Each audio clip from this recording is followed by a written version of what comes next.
Dot বাবা নামটার কথা মনে আছে আপনাদের? বাংলাদেশের ইতিহাসের অন্যতম সেরা ব্যাটার তামিম ইকবাল ক্যারিয়ারের শেষ বেলায় এসে কয়েক সিরিজে ভালো স্ট্রাইক রেটে রান করতে না পারায় ডট বাবা বলে তাকে সমালোচনায় বিদ্ধ করেছিল নিন্দুকেরা। তবে বাংলাদেশ দলে পারফর্ম করার সেই মানদণ্ড কি আর নেই? এখন কেন ডট বাবা বলে আলোচনার ঝড় উঠছে না? তামিমকে সমালোচনা করার মানদণ্ড বিচার করলে সাকিব, লিটন, শান্ত, সৌম্য সবার গায়ে কি ডট বাবা তকমা লাগা উচিত? চলুন জানি পরিসংখ্যানই বা কী বলছে, কারা নতুন ডট বাবা। গত এক বছর আর সবশেষ দুই সিরিজে বাংলাদেশি ব্যাটারদের পারফরমেন্সে চোখ বুলানো যাক। ওপেনার দিয়ে শুরু করি। লিটন দাস। গত এক বছরে লিটন 10 ম্যাচ খেলে করেছেন মাত্র 187 রান, 50 নেই। স্ট্রাইক রেট পুরোপুরি 100। এবার আসি সবশেষ জিম্বাবুয়ে সিরিজে, যেখানে 3 ম্যাচ খেলে লিটন করেছেন 36 রান, স্ট্রাইক রেট 83.72। যুক্তরাষ্ট্র সিরিজের অবস্থা কি? 2 ম্যাচ খেলে করেছেন 14 রান, স্ট্রাইক রেট 93.33। লিটনের নামের পাশে ডট বাবা তাই যথার্থ। এবার আসা যাক খাতুরু সিংয়ের ফেভারিট সৌম্য সরকারের ব্যাটিংয়ের দিকে। লিটনের মতো অফ ফর্ম আছে এই ব্যাটারের, কিন্তু রান প্রত্যাশিত না পেলেও স্ট্রাইক রেট ভালোই বলতে হবে। গত এক বছরে 10 ম্যাচে করেছেন সৌম্য 186 রান, লিটনের মতোই 50 নেই। Strike rate 128.27। জিম্বাবুয়ের সাথে সিরিজে ইনজুরির কারণে শেষ 2 ম্যাচ খেলেছেন সৌম্য, যেখানে করেছেন 48 রান, স্ট্রাইক রেট 117.07। যুক্তরাষ্ট্র সিরিজের শেষ ম্যাচে ঝড়ো ইনিংস খেলে স্ট্রাইক রেটটা বাড়িয়ে নিয়েছেন সৌম্য। 3 ম্যাচে রান মাত্র 63, কিন্তু স্ট্রাইক রেট বেশ ভালো, 150। তাই তো আপাতত ডট বাবা বলার সুযোগ নেই সৌম্যকে।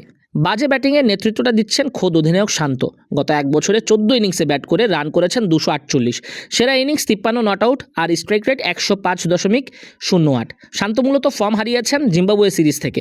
5 ম্যাচে সেই সিরিজে সবগুলো ম্যাচ খেলে রান করেছেন মাত্র 81, স্ট্রাইক রেট 103.84। যুক্তরাষ্ট্র সিরিজে আরও বাজে পারফর্ম করেছেন শান্ত। 3 ম্যাচে করেছেন মাত্র 39 রান, স্ট্রাইক রেট 86.66। ডট বাবা তকমাটা দারুণভাবে ফিট হয় টাইগার ক্যাপ্টেনের গায়ে। এবার আসা যাক দলের সেরা ক্রিকেটার সাকিবের ব্যাটিং পারফরমেন্সের দিকে। গত এক বছরে মাত্র 6টা টি-20 খেলেছেন সাকিব, রান করেছেন 95, সেরা ইনিংস 30, স্ট্রাইক রেট 114.45। জিম্বাবুয়ে সিরিজের শেষ 2 ম্যাচে 22 রান করেছেন, স্ট্রাইক রেট 110। নিজের সেকেন্ড হোম যুক্তরাষ্ট্র সিরিজে তার উপর ছিল বেশি প্রত্যাশা, কিন্তু 2 ইনিংসে ব্যাটিং করেছেন, মাত্র এসেছে 36 রান, স্ট্রাইক রেট 102.85।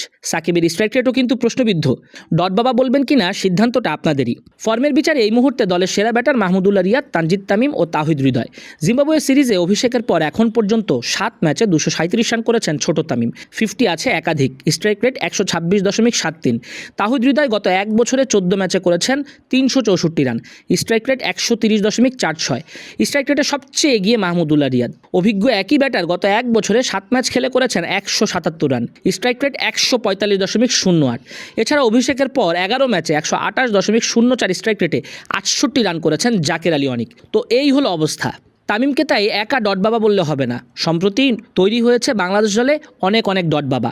এসব ডট বাবাদের কারণেই বাংলাদেশ দল ভুগছে। এখন মনে হচ্ছে আগের ডট বাবা তামিমই ভালো ছিলেন।